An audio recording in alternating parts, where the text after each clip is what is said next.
अस्सलाम का व्यूअर मैं आबिद हसन तुसी वेख रहे हो यूट्यूब चैनल बेले व्लॉग्स ते खुशामदीद कहने तमाम व्यूअर नु जी।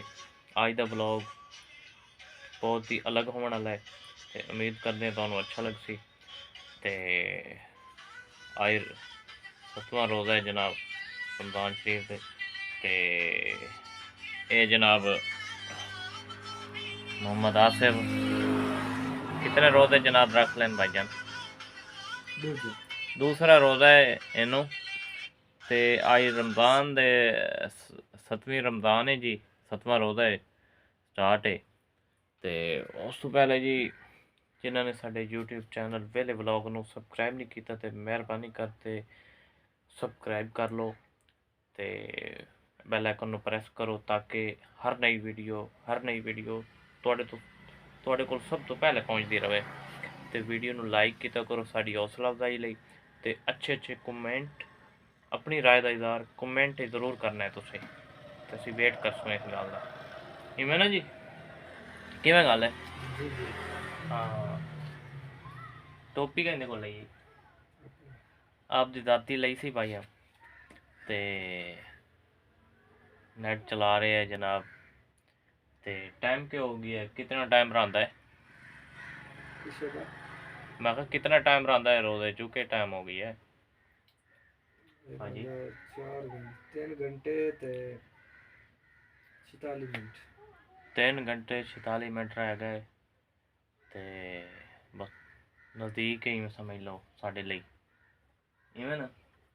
हाँ बिल्कुल जी। बाहर का तुहानू व्यू जरा दिखाइए जी बकैंड जनाब सरसब्ज़ है ते धुप्प निकली हुई तेज़ बड़ा प्यारा मौसम बना हुआ है जी। ठीक है ये भी बेहतर है साढ़े लिए ये भी ठीक है। ते और सुना सलीमो कित्थे कित्थे गए हैं आज हैं? स्कूल गया मैं कितने बजे छुट्टी होंदी है हुण स्कूलों?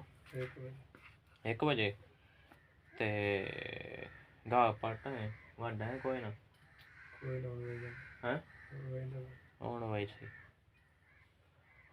ठंडक हो जाए जरा मौसम बेहतर हो किवें गल है मौसम बेहतर हो थी ना इवें ना घंटे तिकर जरा सेकंड टाइम दा टाइम होवे सी जरा डेढ़ ढाल होवे सी ठंडा मौसम होवे सी उस टाइम भाई निकल सी है मोहम्मद आसिफ घाह वाडा सी नाल साढ़े एक नहर है नहर दे नाल कच्ची नहर गुजरदी पई उस तो पार इन्हां दा गाह है।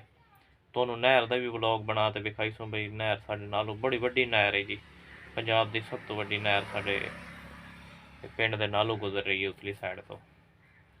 ते ओके जी फिर अल्लाह हाफिज़ ते नैक्सट व्लॉग जल्द असी बनाईसूँ ते बहुत ही आला शहर जावना है ते तुहानू भी ओहदा व्यू विखाईसूँ ते जुड़े रहो साढ़े चैनल दे नाल। ओके जी फिर अल्लाह हाफिज़।